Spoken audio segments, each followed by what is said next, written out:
Pierre Hérisson est notre troisième ouvreur de réflexion, sénateur, on le disait, également membre de ce comité directeur de l'ANEM, qui est une des deux grandes associations en France qui représente les élus, avec l'Association nationale des maires des stations de montagne.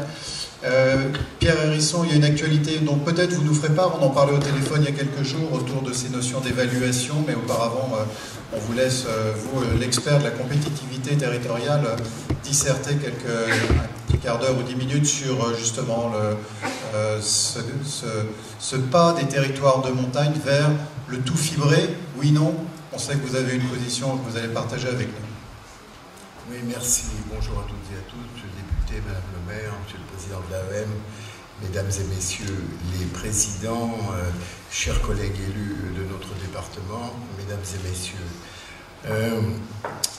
Tout d'abord, quelques mots pour m'associer à tous les vœux de bienvenue ici, bienvenue chez nous, et considérer que si vous restez 2 jours ici, comme le disait le maire de Barcelone à l'ouverture des Jeux Olympiques il y a quelques années, si vous êtes venu chez nous, vous avez ici des amis pour toujours. Alors, effectivement, les présentations qui ont été faites jusqu'à maintenant, histoire de lancer un peu de provocation dans le débat et sur le débit, d'abord, fracture numérique amène forcément à facture numérique. Ça, c'est quelque chose qui est incontournable. Sur ce premier point, je ferai quelques observations, moi qui date un peu sur le sujet, qui ne suis pas un orfèvre et un professionnel comme notre député Lionel Tardy. Je vais dire un peu comment je ressens l'évolution des choses. Tout d'abord, l'ensemble des directives européennes qui ont été transposées en droit national, français, le paquet télécom, et pour tous les professionnels, vous le comprenez, porte essentiellement sur, l'ouverture à la concurrence, c'était les années 90 des opérateurs de télécom, révolution par rapport aux opérateurs historiques qui pour l'essentiel étaient des administrations, une volonté de laisser dans le même périmètre, dans le même cercle, dans le même périmètre juridique, l'opérateur historique et le réseau, ou les réseaux, et puis l'obligation d'assurer le service universel des télécoms par l'opérateur historique. Ainsi commence l'histoire. Alors depuis, en fonction de l'ouverture à la concurrence, arrivent les nouveaux opérateurs, dénommés entrants, qui s'intéressent d'abord à la téléphonie mobile, ensuite à l'ouverture du débit, et au fil du temps, et en particulier dans le paquet télécom, on voit apparaître de la mauvaise traduction, parce que c'est pas facile, des services dénommés services à caractère économique et industriel portés par des administrations publiques. C'est ce qui fait l'histoire de notre 20e siècle jusqu'en 1996. Et puis au fil du temps, et je me permets de faire la remarque aujourd'hui, au fil du temps, on voit arriver des obligations de couverture numérique. Alors, on a différentes techniques qui évoluent. On a le numérique satellitaire, le numérique terrestre, l'ADSL et l'utilisation du réseau de cuivre sur le territoire national, avec des obligations d'ouverture à la concurrence progressive, et puis l'arrivée d'une technique d'une technologie nouvelle et extraordinaire que l'on dénomme dans notre pays la fibre optique, sans, j'allais dire, adjectif complémentaire. Cette nouvelle technologie qui nous arrive, elle permet le débit illimité de manière tout à fait considérable, et c'est vraiment une révolution technologique. Le seul problème que je vois dans tout ça, c'est que à travers nos colloques successifs, à travers nos débats successifs, au fil du temps, on parle beaucoup des obligations de couverture du territoire, des obligations de couverture publique. Madame la ministre a rappelé tout à l'heure d'une volonté de réviser les obligations et les stratégies et les financements des couvertures du territoire. Mais à mon sens, il me semble qu'on a un peu oublié et pris un certain nombre de décisions contradictoires qui ont pour effet de laisser quasiment en second plan ou à égalité, alors que c'est leur mission première, l'ensemble des opérateurs qui s'intéressent au territoire, qu'on n'est pas suffisamment exigeant en direction des obligations de couverture du territoire par ceux dont c'est la profession, qui ont la mission, y compris la mission de service universel. Certains parlementaires avaient imaginé que l'on puisse ouvrir à une obligation de service universel de haut débit. Les choses se sont faites et l'histoire s'est faite autrement. Et puis aujourd'hui, on a une fracture, une première fracture du territoire qui nous vient du fait que dans les zones denses, les opérateurs définissent quels sont les territoires qui leur paraissent le plus intéressants parce qu'ils sont des entreprises capitalistiques et avec la légitimité du profit. Mais on n'a pas trouvé le lien correct qui permet d'assurer une couverture totale du territoire. Et j'allais dire, je prends ma part de responsabilité dans ce que je vais dire, c'est qu'à force d'avoir une stratégie qui tire tous les prix vers le bas, on a progressivement supprimé ce qui me paraissait essentiel et très important, c'est qu'une entreprise qui gagne de moins en moins d'argent a de moins en moins de capacité à réaliser des investissements. Alors, je crois qu'il faut, si nous devons, même si la majorité a changé, même si les problèmes technologiques ne sont pas forcément des problèmes liés à telle ou telle majorité, il nous faut, me semble-t-il, réfléchir à cette situation qui consiste à avoir l'intérêt premier du consommateur et de tirer les prix vers le bas, qui ensuite, par les stratégies que nous développons de réseaux publics et d'ouverture de réseaux publics sur le territoire peu dense et sur les zones moins denses, d'être obligé de compenser par l'impôt ce qu'on n'encaisse pas par la facture. Il y a là une véritable réflexion à conduire et il me semble que nous n'éviterons pas, dans une période de crise, comme ça a été rappelé tout à l'heure par le président de l'AEM, à trouver un juste équilibre entre ce que l'argent public peut apporter en termes plutôt pour éviter la fracture numérique du territoire, mais aussi les seuils en dessous desquels il ne faut pas descendre, avec la facturation des services qui sont apportés, des dessertes qui sont faites et les obligations des opérateurs de télécom qui sont, comme je l'ai dit tout à l'heure, dans leur métier et dans leur profession. Ça veut dire que le système, vu de manière un peu personnelle, certes, mais partagée par bon nombre, le système actuel n'est pas satisfaisant. C'est une des choses qui, me semble-t-il, devra être débattue pendant ces 2 journées, et un peu comme à Ruraltic depuis quelques années, sur la France rurale et la France urbaine. Là, nous sommes dans un secteur de montagne avec ses handicaps. Le handicap premier, c'est le relief. Le handicap second, c'est de vastes territoires, et je prendrai l'exemple de la Haute-Savoie. 90% du territoire n'est pas urbanisé, c'est-à-dire que la totalité de l'urbanisation et du développement sur le territoire de la Haute-Savoie, c'est 10% du territoire. 90% du territoire de la Haute-Savoie est aujourd'hui en zone de forte altitude, de moyenne altitude, en zone forestière ou en zone de protection d'espaces naturels sensibles, voire d'espaces remarquables. Il y a donc là, peut-être à la fois, une facilité de regroupement des populations et des activités économiques, mais à l'inverse, sur un certain nombre de couvertures, l'habitat diffus est encore plus difficile à couvrir qu'ailleurs. Donc je crois qu'il faut prendre conscience que nous avons ce handicap du relief qui nécessite de faire appel à la complémentarité des équipements, c'est-à-dire du cuivre de l'immédiat avec la DSL, de la fibre optique. Je crois que vous aurez probablement des explications venant, et Madame Camusot a déjà commencé au nom du Conseil général, des initiatives qui sont prises en matière de couverture du très haut débit sur le territoire, mais je ne voudrais pas qu'on laisse pour compte ou comme palliatif la possibilité de couverture par le satellite. Nous avons ici des initiatives privées avec Satoway, avec TV8 Mont-Blanc et Satoway, et des choses qui permettent de décider le matin et d'avoir une couverture l'après-midi. Nous n'en sommes pas là avec notre objectif de 2025 de couverture totale du territoire par la fibre.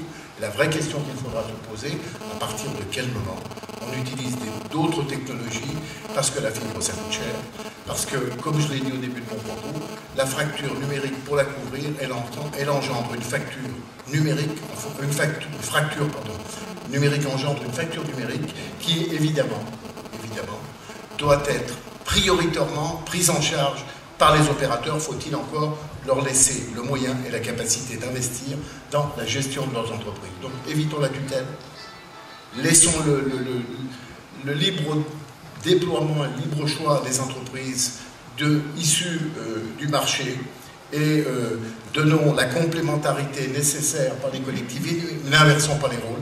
Je crois qu'effectivement, la collectivité et les réseaux publics ont une responsabilité, mais je suis favorable à demander le maximum de ce qu'il aurait possible à l'ensemble des opérateurs ou des compagnies privées. Il peut y avoir des compagnies de réseau, il n'y a pas forcément, comme il peut y avoir aussi une contribution logique de tous les contenus qui passent à travers les réseaux et qui permettent de trouver et d'engendrer la capacité nécessaire. Voilà un peu ma position sur le sujet.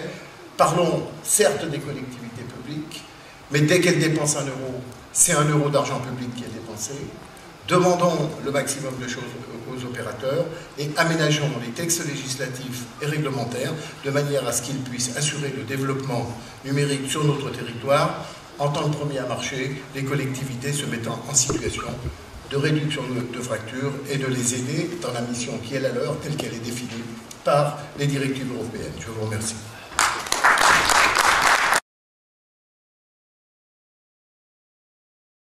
Le privé aura sa part, mais il faudra qu'on trouve aussi des solutions autres, et je crois qu'il est important qu'on arrive à trouver des solutions à ce sujet. Donc, dans les gros chantiers qu'on a actuellement, puisque beaucoup de choses ont déjà été dites sur l'aménagement numérique du territoire, on en a beaucoup débattu dans la précédente législature. Maintenant, il y a aussi le problème donc, du financement, et notamment la participation de tout le monde à l'élaboration des tuyaux, on va appeler ça comme ça, qui est un vrai sujet. Donc, et puis après, nous, on a aussi sur les sujets du numérique tous les problèmes à gérer en termes de juridique, en termes d'éducation, qui sont aussi des vrais sujets. Vous savez que le cloud computing se généralise et ça pose un certain nombre de soucis qui vont au-delà des débats d'aujourd'hui, mais qui nous intéressent au plus près en tant que législateurs, parce qu'aujourd'hui, dans chaque texte de loi, il y a un volet numérique et ça pose énormément de problèmes d'applicabilité. Donc, voilà un petit peu sur notre agenda, mais là, sur l'agenda numérique à l'Assemblée au Sénat. Mais là, on est complètement, voilà, on est en attente des missions qui ont été commandées par le président de la République et les ministres concernés donc, avant cet été, et on est dans l'attente de ces résultats pour que le gouvernement réellement après lance des plans derrière sur les différents sujets, comme j'ai dit, aussi bien la fiscalité du numérique que tous les autres sujets. Donc, voilà un petit peu où on en est sur le travail parlementaire. Dans le propos de Cécile Duflot, est-ce qu'il y a des mots ou des intentions que vous avez entendues, que vous voudriez retraduire ou amender? Non, pas spécialement. Tous ces débats, on les a eus, alors plus avec la ministre en charge du dossier, qui est Fleur Pellerin. On l'a auditionné plusieurs fois en commission des affaires économiques.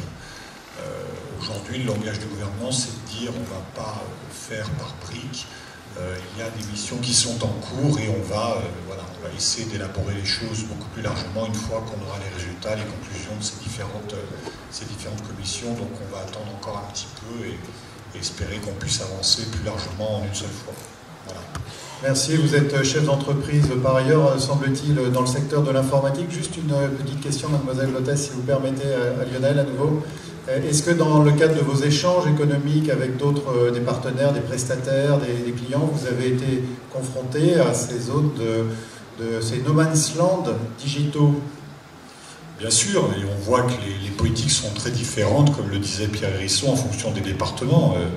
En Haute-Savoie, au-delà du plan très haut débit, on a mis en place aussi, on appelle ça un plan haut débit, on va appeler ça une couverture des zones d'ombre, des NRAZO, qui ont permis, en attendant le très haut débit, pour la Haute-Savoie, de couvrir via le Conseil général plus de 3600 foyers qui n'avaient pas accès à Internet. Donc on a fait ce qu'on appelle une montée en débit ou carrément donc, de l'accès à Internet pour des foyers qui ne l'avaient pas.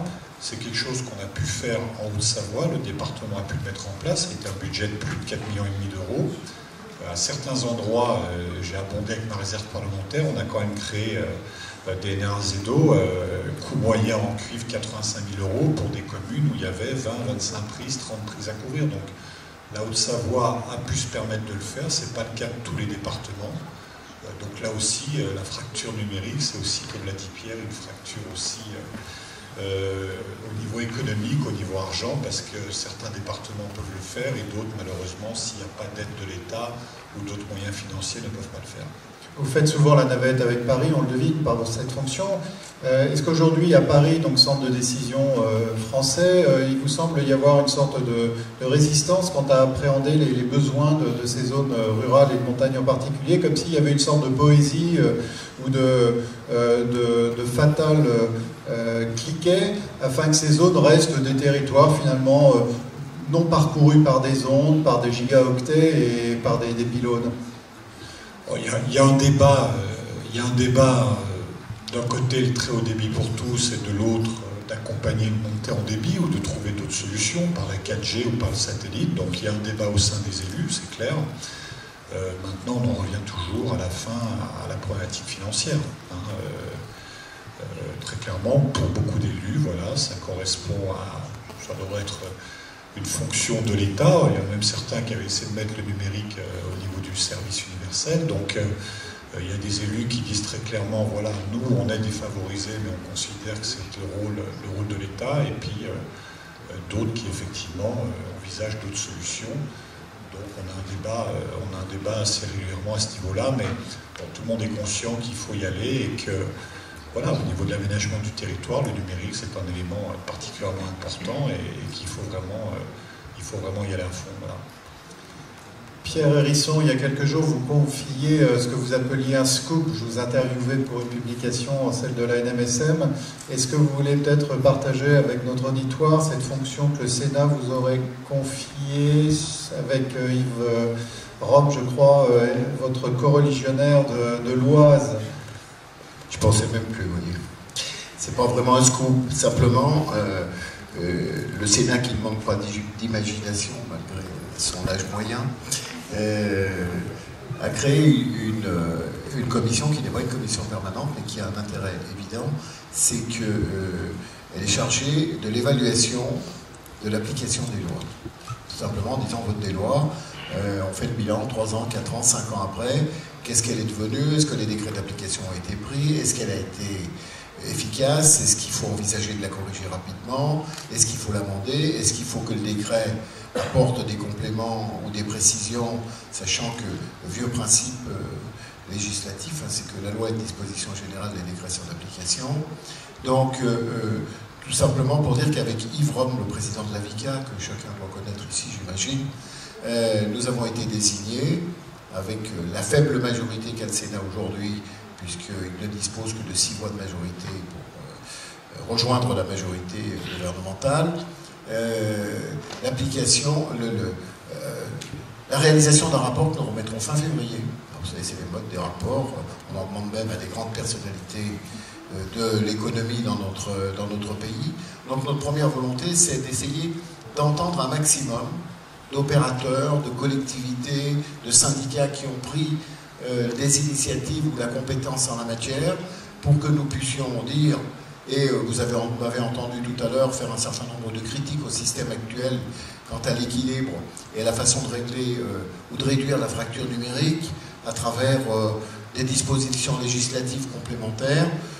Tout ça fait par Yves Rome, sénateur, président du Conseil général de l'Oise, et par moi-même, compte tenu du nombre d'années maintenant relativement importantes que j'ai passé à la tête à la présidence de la Commission supérieure du service public, poste et télécommunications. Un rapport, voilà, c'est pas vraiment un scoop, ouais, mais c'est quand même une première fois. Sur quelle loi ou sur quel texte? Sur l'ensemble des textes voilà, qui ont été votés par le Parlement, mais qui sont pour l'essentiel, vous l'avez compris, je l'ai dit tout à l'heure, qui sont des transpositions de directives en droit national, sur la transposition de la directive dénommée paquet télécom, et sur, je dirais, l'adaptation et la modernisation qui s'est faite par rapport à un pays, notre pays, la France, qui jusqu'en 1990 était une administration liée poste et télécommunications, vous savez, les PTT, hein, non pas les petits travailleurs tranquilles comme on le disait à l'époque, mais les postes et télécommunications,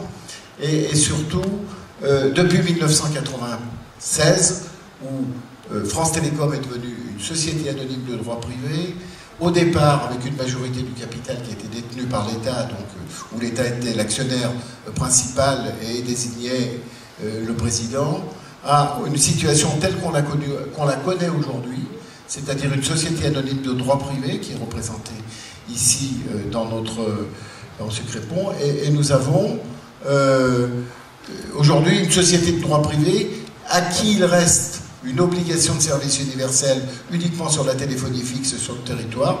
Le reste, ce sont les obligations de la concurrence, toutes les obligations de la concurrence. Et comme j'ai insisté dans mon propos, les opérateurs doivent être les premiers à marcher. Ce sera probablement une des conclusions de notre rapport pour dire bien sûr qu'il faut aider, bien sûr qu'il faut raccourcir la fracture, il faut rapprocher la fracture numérique, bien sûr qu'il faut essayer de raccourcir l'objectif de 2025, mais donnons-leur d'abord la capacité et les moyens de réaliser des excédents qui permettront des investissements avant d'aller taper le contribuable qui n'en peut plus dans notre pays. Merci. Alors est-ce que justement dans le cadre de cette réflexion amorcée par nos élus, quelqu'un, représentant d'intérêts associatifs, territoriaux ou économiques, souhaite être dans une sorte de préaudition à l'égard de nos premiers porte-parole? Monsieur, s'il vous plaît, mademoiselle, voilà, quelques rangs.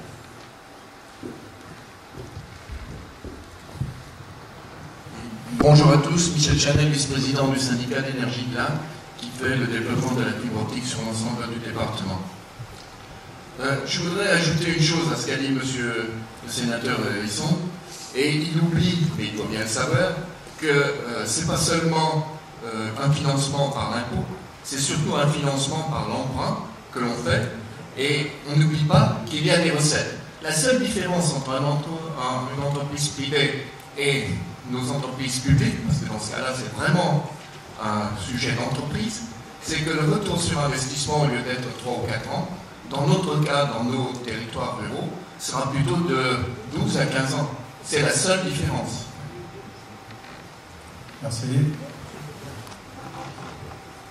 Juste profitons de votre présence. La principale préoccupation que vous portez ici dans ce forum, et à laquelle, pourquoi pas, nos premiers intervenants, ici Hervé Dupuis de la Commission européenne, vont répondre. Quelle est-elle, cette préoccupation? Lancez-nous une salve de questions. Il y en a plein. À l'heure actuelle, nous avons déjà beaucoup financé de ce projet par l'emprunt. Évidemment, on n'a encore pas obtenu d'aide. C'est la partie impôt dont parlait le sénateur Hérisson tout à l'heure. Et on est en train de... Bien sûr, on a préparé tous les dossiers, on a certaines interrogations, en particulier sur les zones AMI, où nous étions avant que les zones AMI arrivent. Ça pose un réel problème juridique. Donc, FSN, évidemment, le FRANT, et puis bien entendu les aides européennes. Et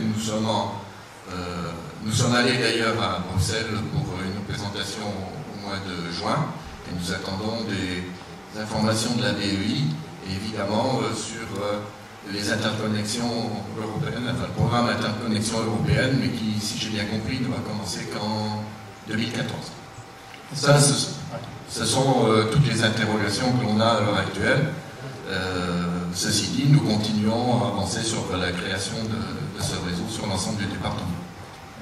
Est-ce que vous diriez que votre territoire est digital friendly? Quel est le diagnostic que vous portez aujourd'hui? Vous vous sentez un peu embêté d'accueillir soit des entreprises, soit des particuliers, soit d'être en échange avec le monde, ou vous vous dites on a quand même un réseau, on a quand même un équipement? Non, on a un équipement dont on a conscience que c'est l'équipement du futur, c'est l'équipement de demain. Nous avons aussi conscience d'une chose, c'est que, et je pense que c'est le président de l'AEM qui l'a dit tout à l'heure, nous sommes dans une période difficile. Les banques étaient aussi dans une période difficile au mois de juillet, c'est pour ça que nous avons dû ralentir un petit peu notre progression. Nous sommes dans une période où l'argent est pas facilement disponible, et pourtant c'est dans ce moment-là, justement, qu'il faut investir pour l'avenir. C'est un paradoxe. Il y a une quinzaine de jours, lors de discussions dans une commune, dans un certain nombre de communes du département, on avait des industriels qui étaient dans la salle, et l'un d'entre eux s'est levé et il a dit: écoutez, moi j'avais une entreprise dans laquelle j'avais un cycle de 3 ans. Une année qui marche bien, une année qui marche correctement, et une année qui marche mal. Eh bien, c'est dans l'année qui marche mal, qui marchait mal, c'est dans cette année-là que j'investissais pour pouvoir récolter les fruits dans les années suivantes. Et je pense qu'on est, nous, dans cette situation-là, où l'Europe va mal, tous nos pays vont mal, et paradoxalement, c'est là qu'il faut investir. Et je pense que le sujet de la fibre optique et de la connexion de l'ensemble des habitants de notre pays avec des débits importants, c'est à ce moment-là qu'il faut le faire. Bien sûr, ce n'est pas tout de suite que tout le monde a besoin de 100 mégabits, mais c'est possible dès aujourd'hui de le faire. Alors, techniquement, il y a des problèmes. Hein. Le premier problème, c'est la formation des gens qui vont réaliser ces réseaux. Et on a été confronté à cela dès le début, il ne faut pas se voiler la face. Nous avons des entreprises qui travaillent pour nous, c'est à peu près 300 personnes qui travaillent en permanence. Sur 300 personnes, ce sont 200 nouveaux emplois et 200 nouvelles personnes qu'il a fallu former à la cause de la fibre optique, que les entreprises ont formé. Mais si vous mettez ça à l'échelle de la France, vous multipliez par 100, quoi, parce qu'on est à un centième, finalement, dans le département de là. Voilà. Est-ce que j'ai répondu à votre question? Vous avez été parfait, voilà, merci.